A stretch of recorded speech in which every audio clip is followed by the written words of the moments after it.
La paz del Señor con ustedes. Se ve que su amor es grande porque se necesita dedicar mucho tiempo para profundizar en estudios bíblicos que no son una prédica. Un día una señora me dijo: no me gustó su prédica, hermano, hoy no lloré. Y le digo: hermana, es que esto no es para llorar, esto es para estudiar. Es como dice el Evangelio según San Mateo en el capítulo 13, versículo 52.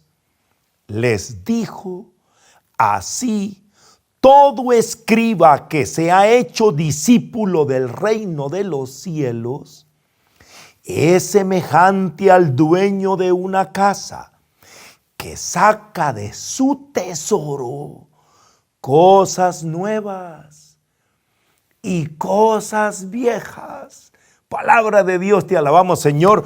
El escriba es un estudioso del Antiguo Testamento que, conociendo las cosas viejas y al recibir el mensaje de Cristo, las cosas nuevas, él puede comprender la riqueza completa que tiene su tesoro. Eso es lo que estamos haciendo nosotros y lo que vamos a hacer a continuación. Pero oremos.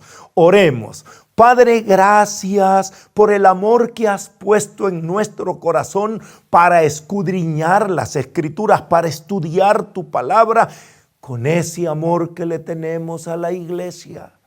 Te pedimos la luz de tu Espíritu Santo para que nos aumente la capacidad de entender todas las figuras del Antiguo Testamento que vienen a ser realizadas por Cristo en el Nuevo Testamento.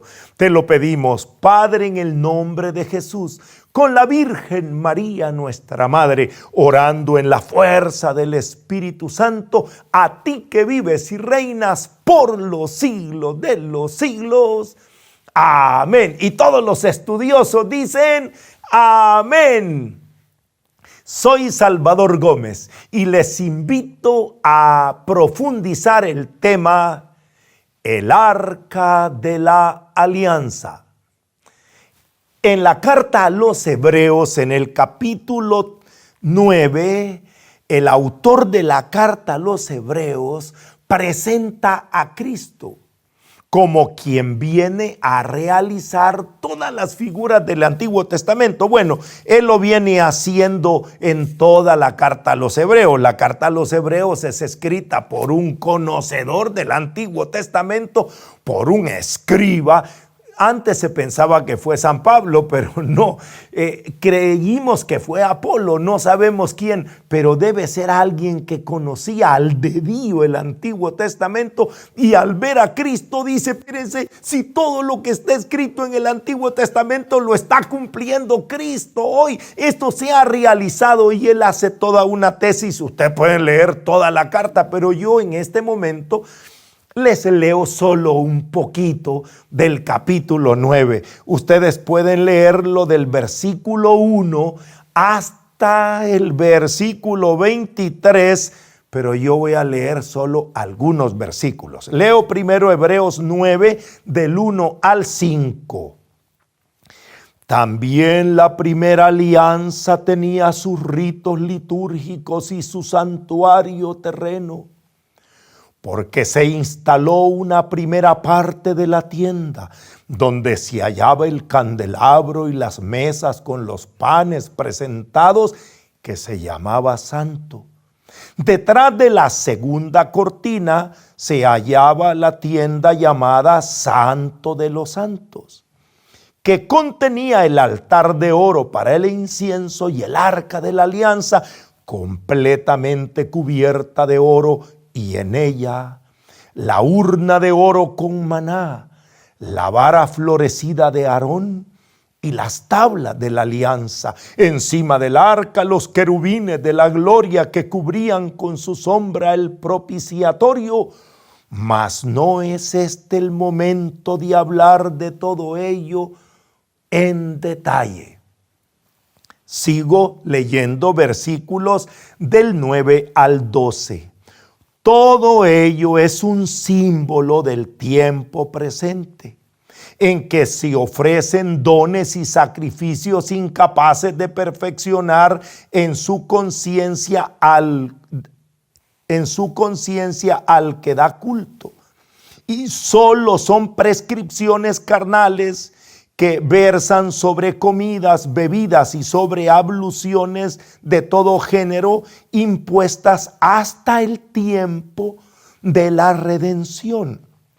En cambio, se presentó Cristo como sumo sacerdote de los bienes futuros, a través de una tienda mayor y más perfecta, no fabricada por mano de hombres, es decir, no de este mundo. Y penetró en el santuario una vez para siempre, no con sangre de machos cabríos ni de novillos, sino con su propia sangre, consiguiendo una liberación definitiva. Y termino leyendo el versículo 23. Así pues, es necesario que las figuras de las realidades celestiales sean purificadas. De esa manera también lo que es las realidades celestiales se purifiquen para que con sacrificios más excelentes que aquellos. Palabra de Dios, te alabamos, Señor. Aquí el autor de la carta a los Hebreos está diciendo, mire, el santuario, la alianza primera tenía un santuario, tenía un arca de la alianza con cosas adentro, y viene Jesús, que es el sumo y eterno sacerdote, penetra en el santuario, que no era aquel santuario, sino era su propio cuerpo, como Jesús lo va a explicar. Usted lo puede leer en Evangelio según San Juan, en el capítulo 2, versículos del 18 al 23, el santuario es su propio cuerpo y va a ofrecer sacrificios, pero ya no de machos cabríos como era en el Antiguo Testamento, sino con su sangre, la sangre de la nueva alianza. Y dice el autor de la carta a los Hebreos, pero no es este el momento de hablar de todo ello en detalle. Él está hablando de que Jesús es el nuevo, el único y eterno sacerdote que ofrece el único y eterno sacrificio de su sangre, pero pasa por alto muchos detalles, dice, no los voy a tratar. Pero yo sí me detuve. Y esto fue lo que me inspiró a mí para escribir la segunda parte de mi libro, La riqueza de ser católico. Yo sí me fijé en el detalle. Y aquí vamos a comenzar sobre el arca de la alianza. ¿Recuerdan lo que dice? Que tenían el arca de la alianza. ¿Qué era el arca de la alianza? Los hermanos que quieran lo pueden leer en el libro del Éxodo capítulo 25 del 10 al 22.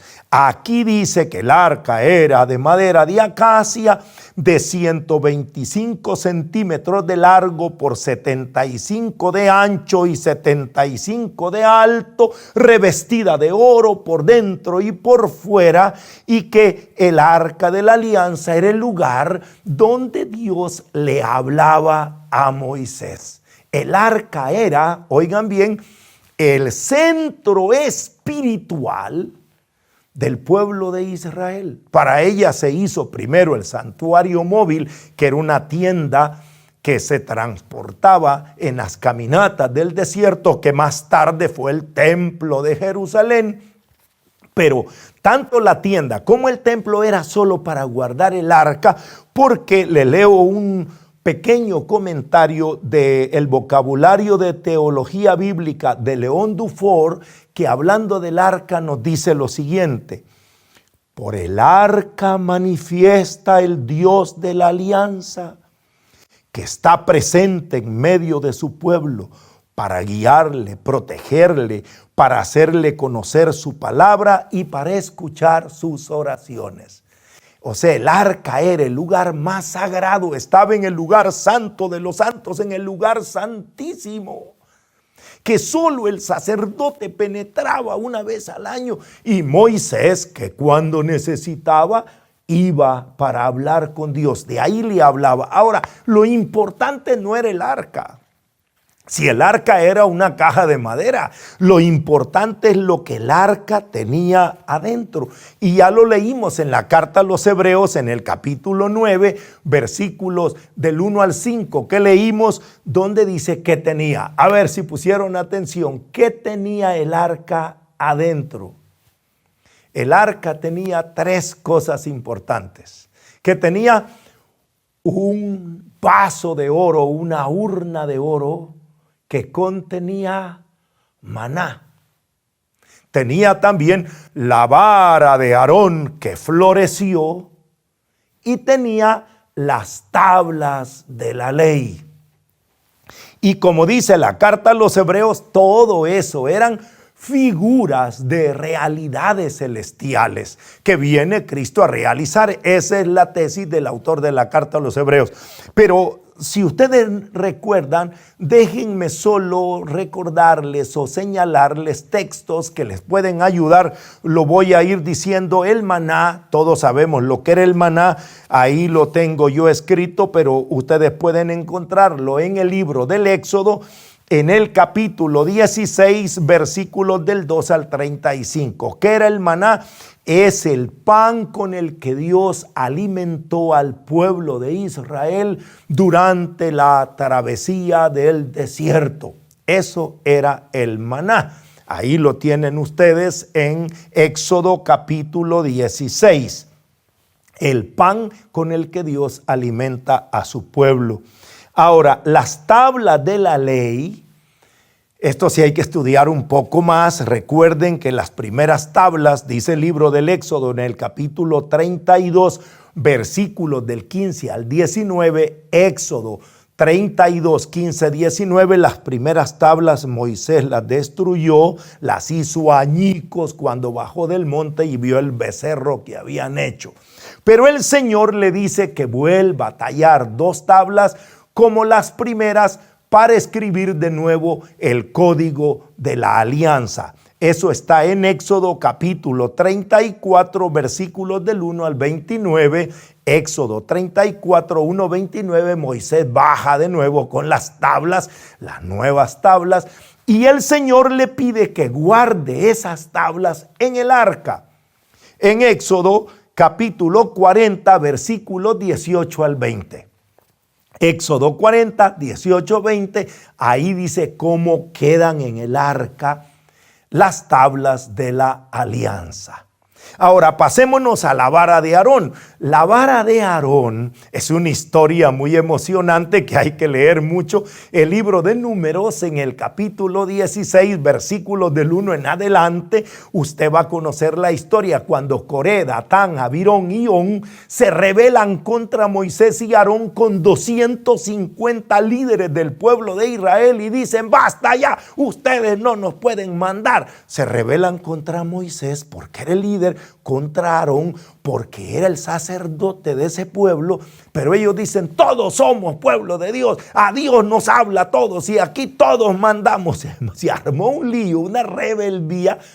Qué bueno, los que están leyendo el capítulo 16 van a saber que se abrió la tierra y se tragó a todos los rebeldes.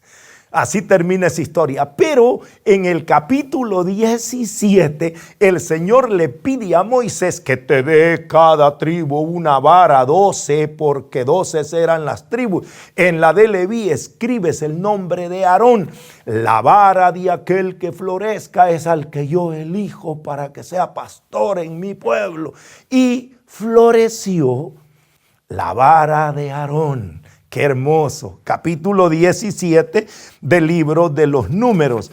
Y el Señor le dice a Moisés, ya en los versículos del 23 al 26 de ese capítulo 17, que guarde la vara, vuelve a poner la rama de Aarón en el testimonio para que la guardes como señal a los rebeldes, así acabarán las murmuraciones y no llegarán hasta mí y no morirán. Moisés hizo como Dios le mandó y guardó la vara de Aarón en el arca de la alianza. Así quedaron estas figuras.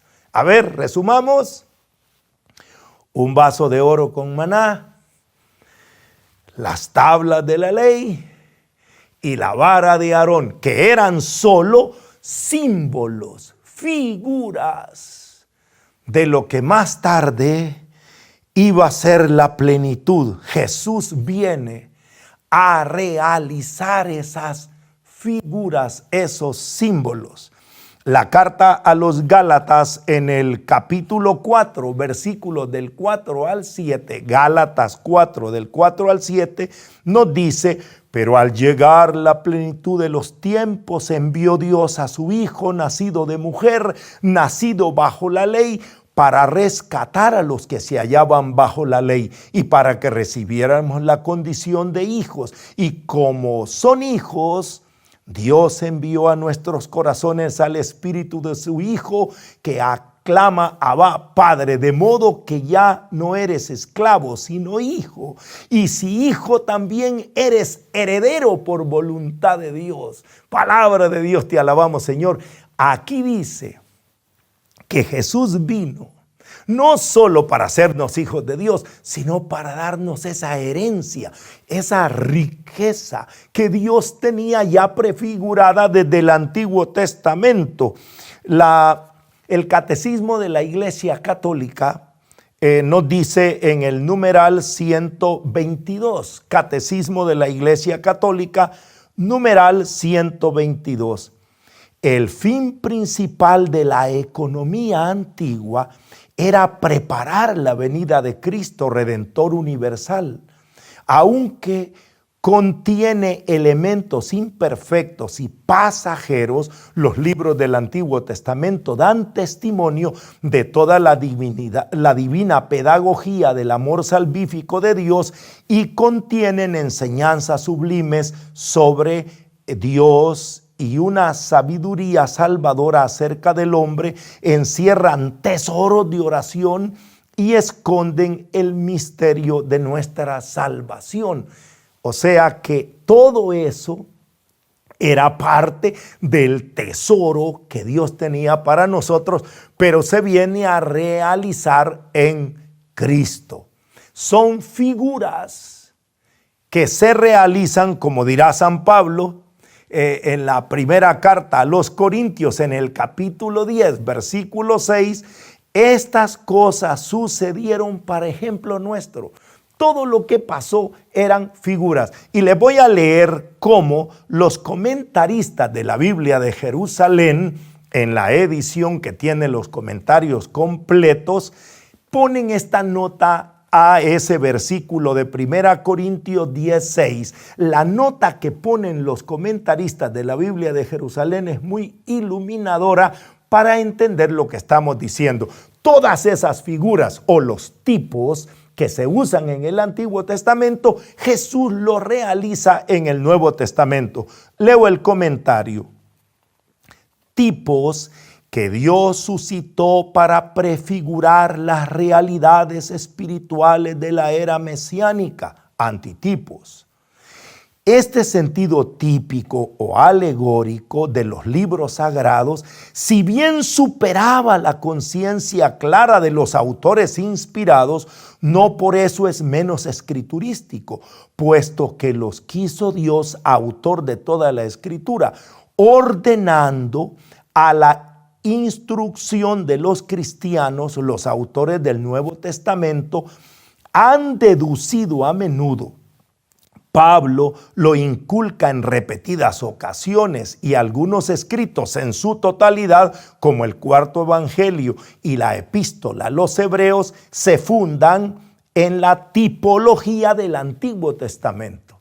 O sea, ¿qué dice? Que todos esos tipos, todas esas figuras del Antiguo Testamento se van a realizar en Cristo. Y cuando llega la plenitud, nosotros sabemos ya que Jesús viene a realizar eso que estaba en el arca. A ver, recordemos, en el arca estaba el vaso de oro con maná, las tablas de la ley y la vara de Aarón. Jesús viene y él dice: yo no he venido a abolir la ley. En San Mateo capítulo 5, versículos 17 al 19, él dice: yo he venido a darle su verdadero significado. A todo esto no he venido a abolirlo, sino a darle cumplimiento.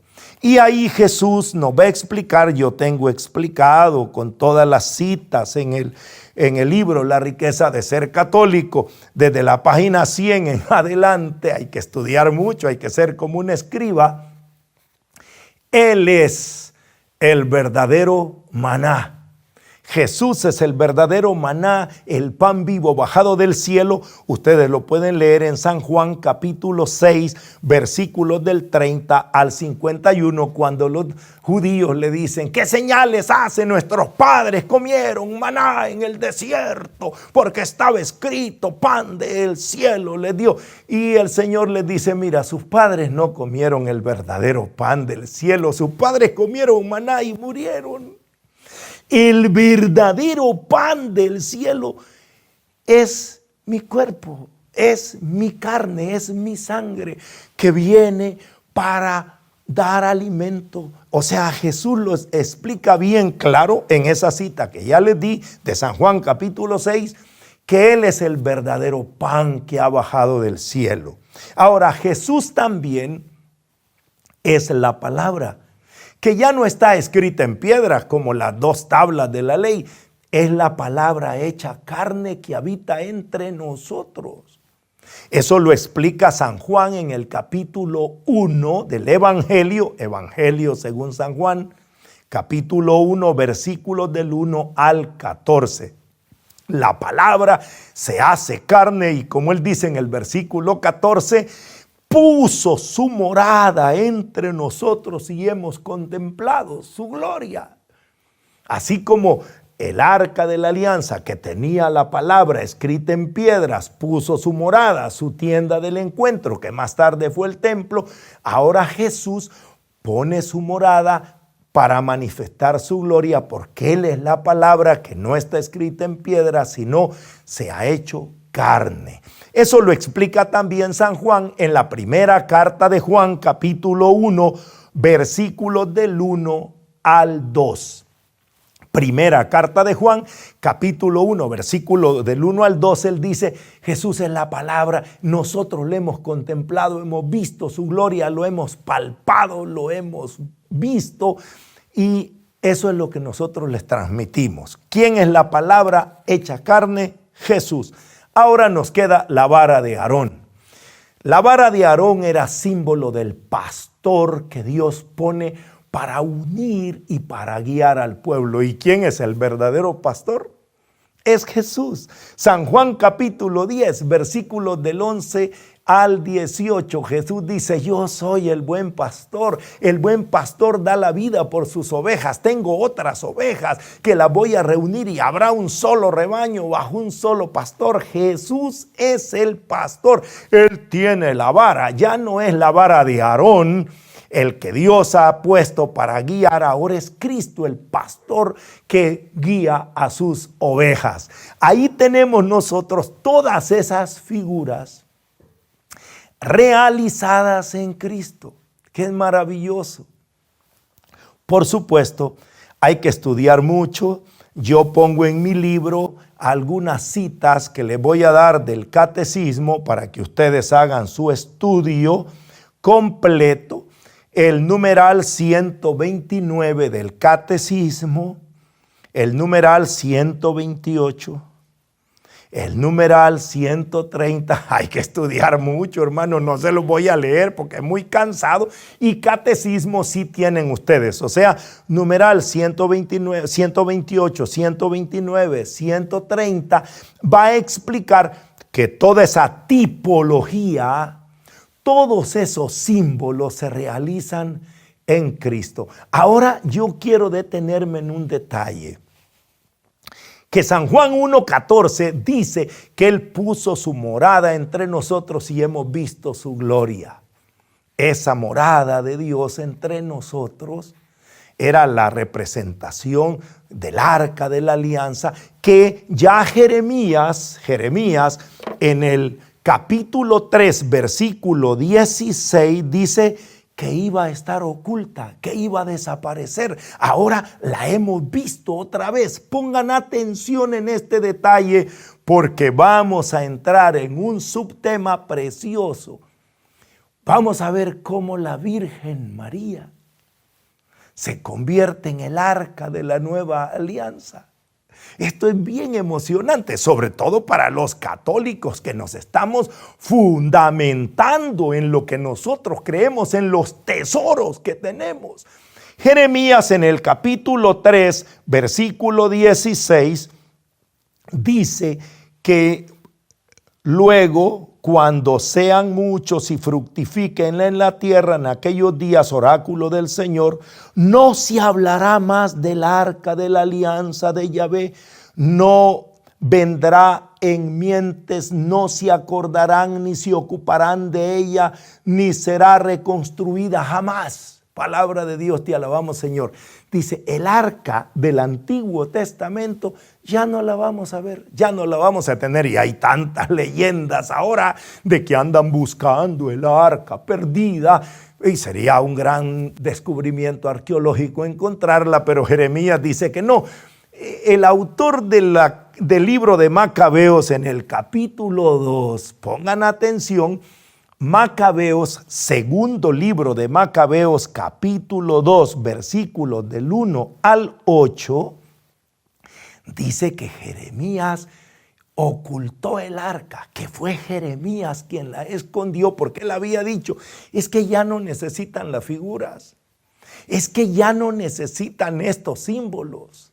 Va a reaparecer al final como signo de la era mesiánica, otra vez el arca, pero ya de una manera gloriosa. Voy a leerle solo el versículo 7 y 8 de segundo libro de Macabeos, capítulo 2, versículos 7 y 8. En cuanto Jeremías supo, les reprendió diciendo, este lugar quedará desconocido hasta que Dios vuelva a reunir a su pueblo y le sea propicio. El Señor entonces mostrará todo esto y aparecerá la gloria del Señor y la nube como se mostraba en tiempo de Moisés.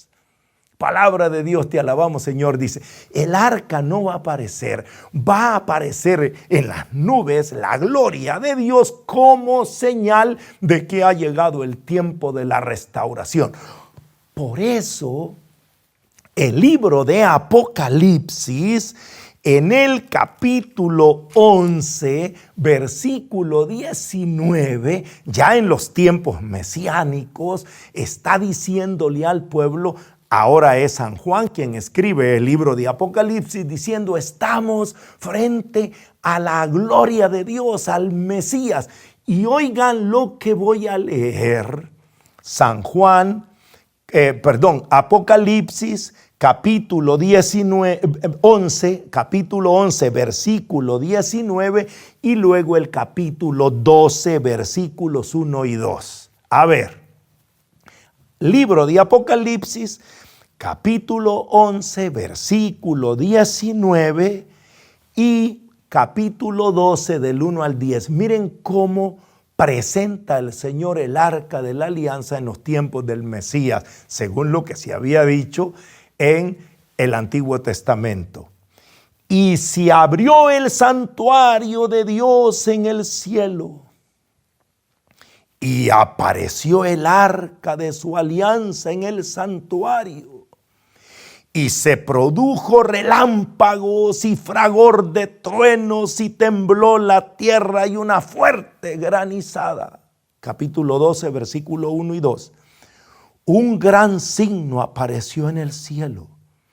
Una mujer vestida de sol con la luna bajo sus pies.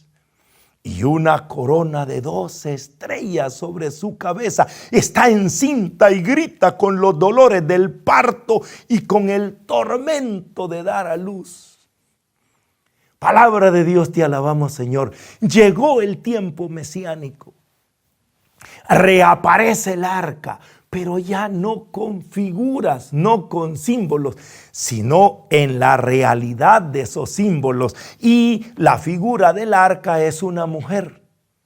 El arca de la antigua alianza aparece, pero el signo que ahora la representa es una mujer vestida de sol con la luna bajo los pies, con una corona de 12 estrellas que está encinta.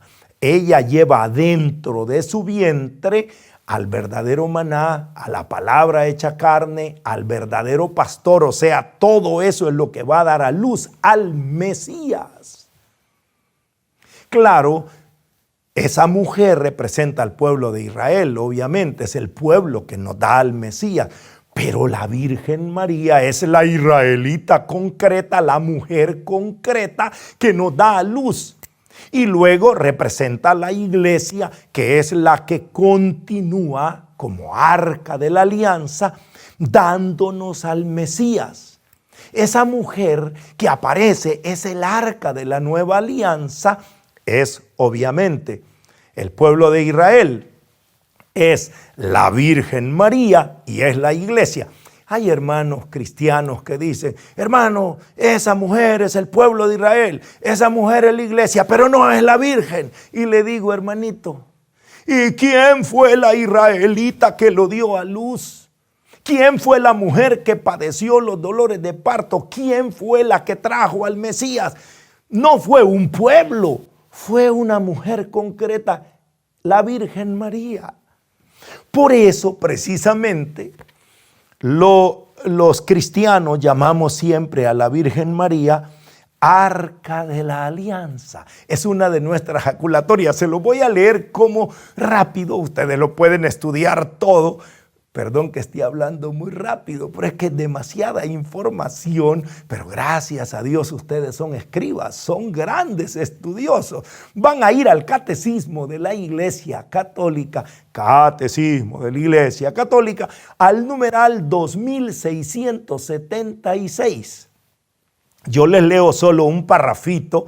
Yo lo tengo aquí en mi libro, La riqueza, en la página 141. Pero leo solo un párrafo. Dice, María, en quien va a habitar el Señor, es en persona la hija de Sión, el arca de la alianza, el lugar donde reside la gloria del Señor.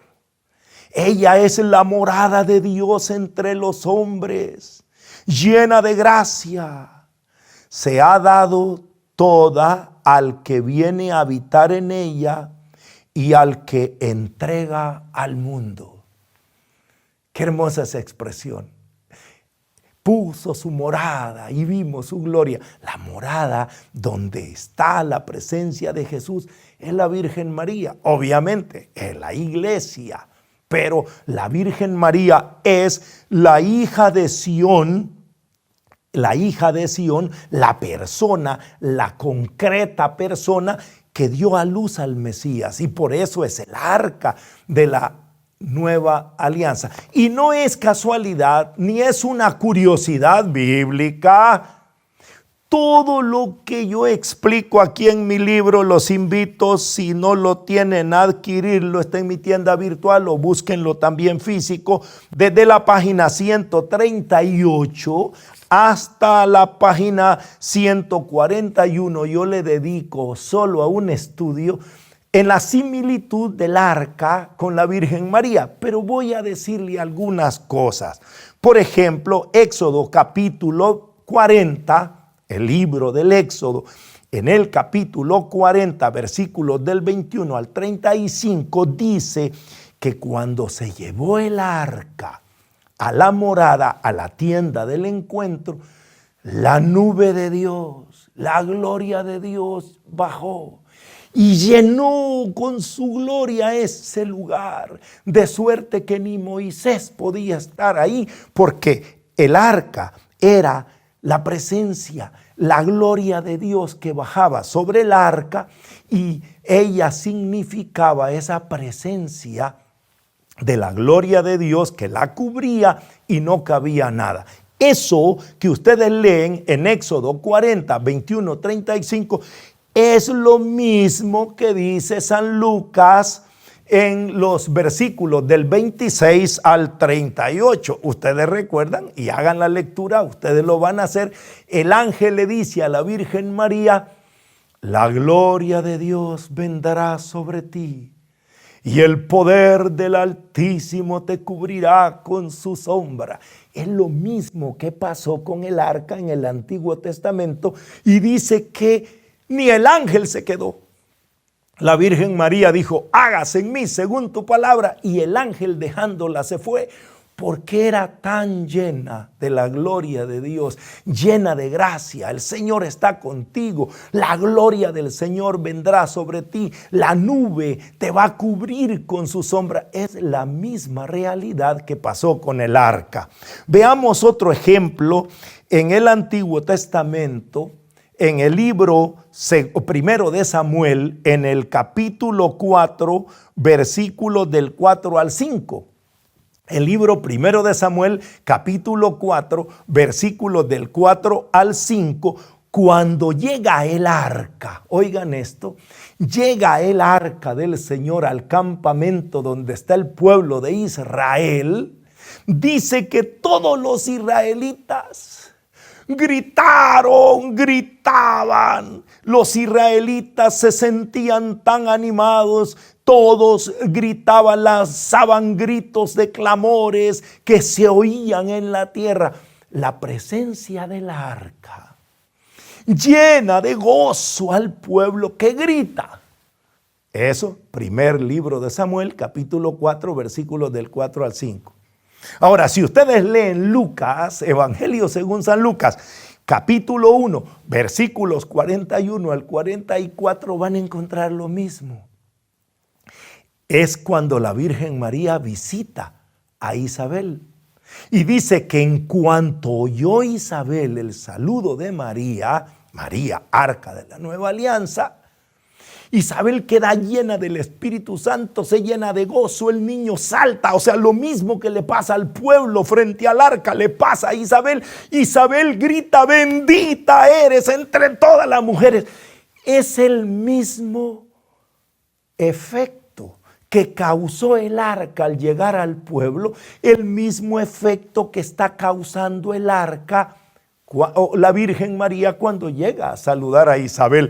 Esa no es una casualidad, es una continuidad de la revelación. Además, en el libro segundo de Samuel, en el capítulo 6, ahora sí avanzamos, cuando David se le ocurre traer el arca de la alianza a su casa, libro segundo de Samuel, capítulo 6, versículos del 9 al 11, se lo voy a leer para que ustedes capten, no pierdan de vista la visita de María a su prima Isabel. Oigan lo que dice aquí, libro segundo de Samuel, capítulo 6, versículos del 9 al 11. Aquel día David tuvo miedo de Yahvé y dijo, ¿cómo voy a llevar a mi casa el arca de Yahvé? Y no quiso llevar el arca de Yahvé junto así a la ciudad de David, sino que la hizo llevar a casa de Obed-edom el de Gat.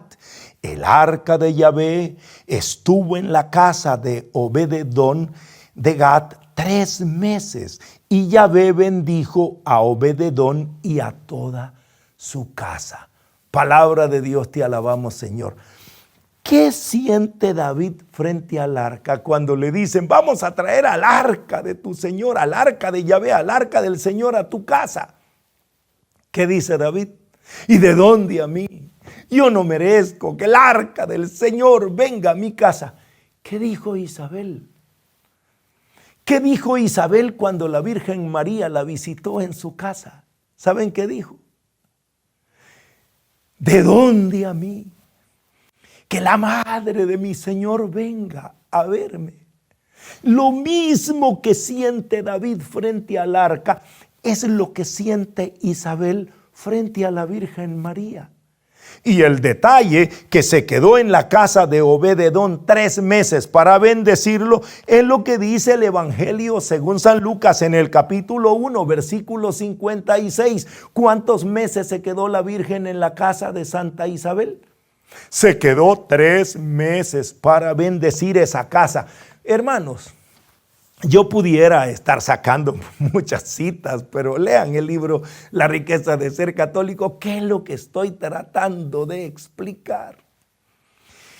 Que todas esas figuras del Antiguo Testamento, que ya el autor de la carta a los Hebreos nos dio una cátedra, que Jesús viene a realizarlas, se han realizado en Cristo y que Jesús es el verdadero y único sacerdote, que ese es lo primero que explica el autor de la carta a los Hebreos, que ofrece el único y verdadero sacrificio, que entra al santuario que es su cuerpo, y Jesús es sacerdote, es víctima y es altar. Así nos lo ha enseñado la iglesia.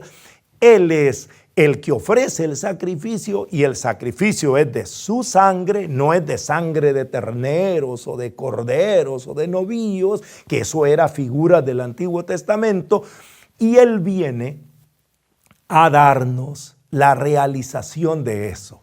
Entonces, en el arca de la alianza estaba, vamos resumiendo para que lo recuerden, después buscan todo su estudio, el maná, que es el alimento con el que Dios alimenta a su pueblo.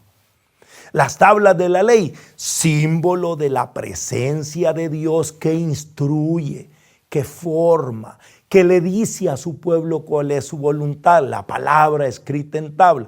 La vara de Aarón, el pastor que va a guiar a su pueblo, que va a unir, a apacentar a su pueblo. En el Nuevo Testamento Jesús viene a realizar todo eso. Él es la palabra, Él es el maná bajado del cielo, el verdadero pan. Jesús dice, sus padres comieron maná, pero murieron. El pan que yo les doy les da vida eterna. Yo soy el verdadero pan bajado del cielo. Yo soy el verdadero maná. Jesús lo explica en San Juan 6, que ya ustedes conocen de memoria. Jesús dice, yo soy ese verdadero pan. Ahora, la palabra hecha carne, Él es la palabra. Ya los mandamientos de Dios, la palabra de Dios se revela en Cristo. Él es la plenitud de la revelación. Ya no vamos a tener que estar leyendo tablas de la ley. Jesús nos va a exponer el código de la alianza nueva y eterna, y Él nos va a resumir todo en un mandamiento. Este es mi mandamiento, que se amen los unos a los otros. Es Jesús el que nos da ese mandato. Jesús, como Moisés, que subía al monte y baja con las tablas, ahora es Jesús quien nos proclama desde el monte de las bienaventuranzas el nuevo código de la alianza. O sea, es algo precioso. El autor de la carta a los Hebreos nos está invitando a ver cómo aquello se realiza en Cristo. Y por último, ya dijimos, el buen pastor, que es en el Antiguo Testamento era Aarón. Recuerdan aquellos rebeldes, Coré, Datán, Abirón y On, y los 250 líderes. Solo quiero que noten que siempre los que se rebelan son los que quieren ser líderes. La gente importante. ¿Y por qué nos quieren mandar si nosotros también podemos? Y entonces Dios dice, vamos a acabar con esta protesta. Si abre la tierra, se los traga a todos. Y dice que te den una vara, yo voy a poner al que elijo como pastor. Florece la vara de Aarón, y Dios le dice a Moisés, guarda la vara en el arca para advertencia de los rebeldes, porque siempre habrán rebeldes que le digan, ¿y ustedes por qué nos quieren mandar? ¿Y ustedes por qué quieren irnos diciendo lo que tenemos que hacer y por dónde caminar? Entonces no te preocupes. Tú solo saca la vara y les dices, acuérdense lo que le pasó a aquellos rebeldes, se los tragó la tierra. ¿Alguien más quiere rebelarse? Y todo el mundo decía, no, guarda la vara. Y la vara quedó como signo de autoridad, incluso en nuestras culturas. Cuando se elige un alcalde, se le da la vara edilicia, así se llama. Eso es signo de que tiene autoridad. Y eso permaneció en la iglesia. Ahora viene un tema fascinante, pero déjenme concluir lo que he estado diciendo. Todo eso que es Cristo, el verdadero maná, la verdadera palabra, el verdadero pastor, viene en el arca de la nueva alianza. en aquella mujer que ve Apocalipsis, después de hablar del arca en el capítulo 11, versículo 19, se pasa al capítulo 12, vieron el arca, ahora vean esta mujer es la que trae adentro al Mesías, es la que trae todas esas figuras hechas realidad y las va a dar a luz. Esa mujer es el pueblo de Israel, ya lo dijimos, pero es la hija de Sión concreta. Es la israelita concreta que nos da al Mesías. No me vaya a decir, no, esa no es la Virgen porque la Virgen no aparece. Hermanito, ¿quién es la mujer de Israel que dio a luz al Mesías? ¿Quién es? La Virgen María. Ahora, esa mujer representa a la iglesia. La iglesia es el arca de la alianza donde Jesús, después de realizar todo eso, lo guardó, así como Moisés guardó el maná, guardó las tablas de la ley, guardó la vara de Aarón en el arca para las generaciones futuras. Jesús, que es el verdadero maná, guarda en la iglesia. Jesús, que es la verdadera palabra, guarda en la iglesia su palabra, guarda la autoridad del pastor, lo pone en la iglesia para que la iglesia, como arca de la nueva alianza, la siga dando a las nuevas generaciones. Aquí viene un tema fascinante, pero no lo voy a comenzar en este momento, hermano. ¿Cómo voy a seguir con esto? Si esto va a necesitar otras 50 citas de la Biblia. Si se da cuenta todo lo que hemos estudiado. Hay que ser escribas, hermano. Hay mucha gente que tiene pereza, le cansa estudiar y por eso pues no tienen una fe bien cimentada. Nosotros, gracias a Dios, y yo quiero honrarlos a ustedes, de estarle dedicando tiempo como un escriba, profundizando, viendo textos, comparando, estudiando, porque eso es lo que mantiene firme nuestra fe. Por eso soy católico, porque veo que la iglesia es el arca de la nueva alianza que nos da al Mesías y que nos da el verdadero pan, el verdadero maná, que nos ha transmitido la palabra, que conserva la autoridad de los legítimos pastores puestos por Cristo. Esto es fascinante, pero pidámosle al Señor que nos dé perseverancia. No se puede estudiar todo en una hora. Como dice el autor de la carta a los Hebreos que leímos, no se puede profundizar todo esto en detalle, pero nosotros sí lo podemos hacer si perseveramos y continuamos estudiando la palabra de Dios. Así que, hermano, yo los animo a seguir adelante. Oremos. Gracias, Señor, por esta revelación que hemos recibido, por este estudio bíblico que estamos haciendo. Gracias por ese corazón de escriba que pones en nosotros, por el amor a tu palabra y por la perseverancia en el estudio y en la oración. Gracias, Señor, porque en Jesús realizaste todas esas figuras, porque Él es el verdadero pan bajado del cielo, porque Él es la palabra hecha carne, porque Él es el verdadero pastor y por darnos en la Virgen María, el arca de la nueva alianza, la presencia que nos trae la alegría, como a Isabel, quien causa tanta alegría, la concepción de María. María es como el arca que al llegar el pueblo grita cuando ve el arca. Isabel grita cuando ve a María. Isabel dice: yo no soy digna de que el arca venga a mi casa, de que la madre de mi Señor. David dice: yo no soy digno de llevar a mi casa el arca de mi Señor. Pero el arca se queda. Gracias, Señor, por la Virgen María, que es arca de la nueva alianza.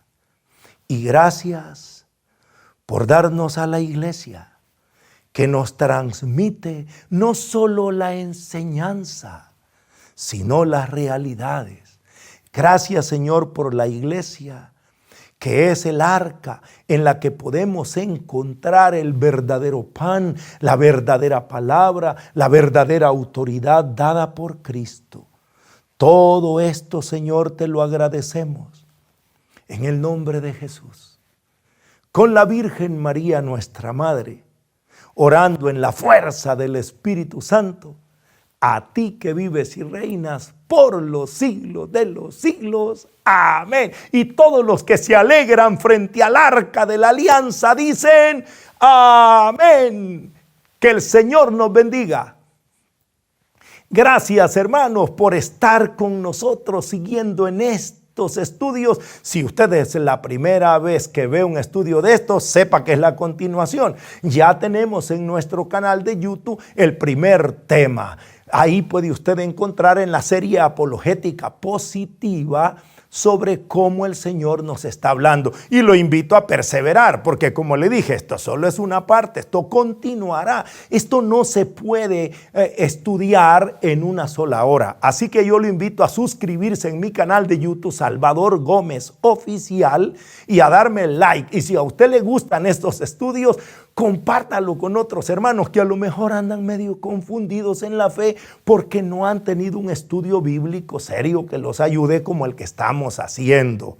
Y gracias por comunicarse con nosotros. En su pantalla tiene el teléfono, el número del WhatsApp nuestro. Es la única forma de tener contacto directo. Más 503, hay que ponerle más, y 503 es el área code del Salvador, 77860087. Ahí puede invitarnos para dar conferencias en su grupo, con su familia, en su parroquia, o también para preguntar sobre las conferencias que nosotros damos en la plataforma Zoom. Ahí puede pedir información, y si Dios le pone en el corazón hacer una ofrenda para que podamos seguir llevando, ser parte del arca que lleve esta riqueza a las nuevas generaciones, se lo agradecemos mucho. Pero lo que más le agradecemos es su perseverancia en el estudio de la palabra de Dios, en la alegría de ser católico, en esta riqueza que tenemos en la iglesia,